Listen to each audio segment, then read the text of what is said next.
कि जब दो संख्याओं का आधार, नीचे वाले को हम आधार बोलते हैं, ये जो a है इसको हम आधार बोलेंगे, और ये m जो है इसको हम घातांक या घात बोलेंगे।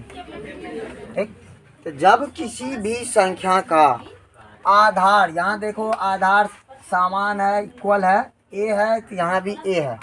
अब यहाँ या 2 2 हो या 3 3 हो या 4 हो या कोई भी नंबर हो, लेकिन दोनों इक्वल हो तो उनका घात क्या होता है, दोनों ऐड हो जाता है। जैसे यहाँ m है, m प्लस n लिखिए। जैसे एग्जाम्पल के लिए हम यहाँ पर देखते हैं 2 पर घात 3 इंटू 2 पर घात 4।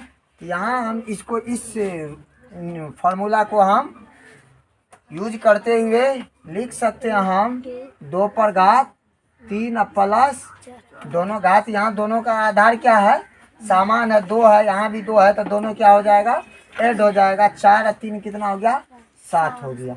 यहाँ हम आराम से लिख सकते हैं 2 पर घात 7। यानी जब दो संख्याओं का घात अलग अलग हो और आधार उसका क्या हो, समान हो, इस परिस्थिति में हम क्या करेंगे, उनके घात को यानी घातांक को, यहाँ जो m प्लस n ये निर्दिष्ट करता है, उनके घात को हम क्या करेंगे, ऐड कर देंगे। एग्जाम्पल आपके सामने है। ठीक, अब दूसरा आते हैं हम a पर घात m बटे a पर घात n बराबर m माइनस n। यानी ये दोनों जो है एक ही है, या तो आप इस रूप में भी लिखिए m माइनस n, इसको हम या इस तरह से भी हम लिख सकते हैं a पर घात m भागा a पर घात n बराबर a पर घात m माइनस n। यानी ये दोनों का हम एग्जाम्पल लेके दिखाते हैं।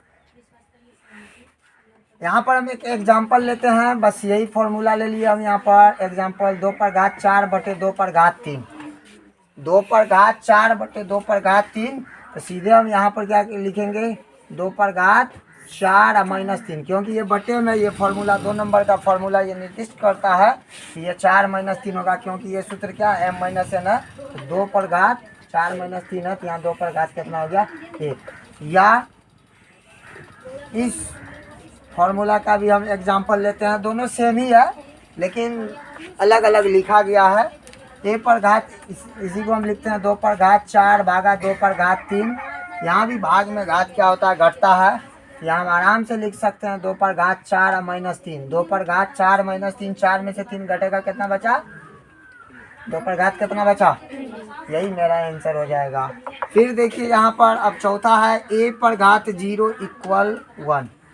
तो यहाँ ये क्लियर है, यहाँ ऐसा नहीं है कि a पर अगर घात 0 रहेगा तभी 1 होगा। आप किसी भी संख्या पर, किसी भी संख्या, जैसे 2 ले लिए हम, इस पर अगर घात 0 दे दिए, इसका वैल्यू क्या हो जाएगा, 1। 3 है, अगर इसका घात दे दिए हम 0 तो इसका भी वैल्यू क्या हो जाएगा, 1। x है, इस पर घात 0 दे दिए तो इसका वैल्यू, यानी किसी भी संख्या पर अगर उसका घातांक या घात जब 0 हो तो उसका मान कितना होता है, 1 होता है, यानी उसका मान 1 होगा। कोई दिक्कत।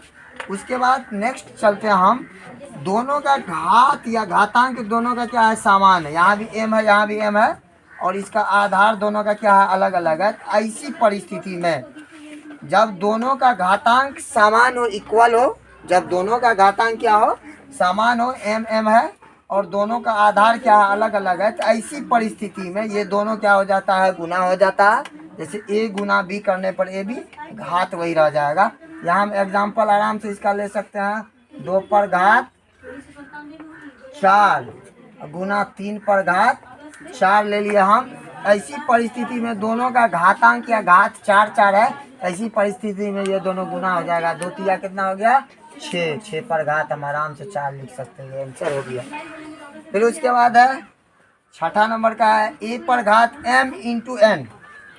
m इंटू n, a पर घात mn हो जाएगा, इसका भी यानी गुना हो जाएगा, घात दोनों।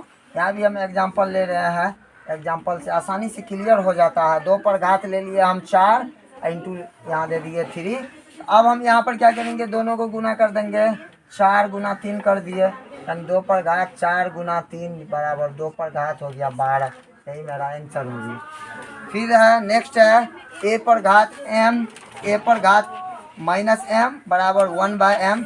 एग्जाम्पल है इसका, अगर 2 पर घात माइनस 3 है तो हम इसको आराम से 2 पर घात 3 लिख सकते हैं। यानी जब किसी भी संख्या घात वाली संख्या को नीचे से ऊपर लेकर के जाएंगे तो उसका चिन्ह बदल जाता है। अगर जैसे एग्जांपल हम फिर लेते हैं, जैसे अगर 2 पर घात 3 लिए, अगर इसको जो है हम नीचे लेकर के जाएंगे 1/, तो यहाँ लिखेंगे तो नीचे में क्या हो जाएगा, माइनस हो जाएगा, क्योंकि यहाँ प्लस है तो यहाँ नीचे माइनस हो जाएगा। बस यही चीज़ है, अगर यहाँ माइनस रहेगा यहाँ नीचे में क्या हो जाएगा, ये प्लस हो जाएगा। नीचे से ऊपर करने पर उसके घात का चिन्ह, संख्या के घात का चिन्ह क्या होगा, बदल जाएगा। ठीक है, समझ में आ गया? ओके, बात है।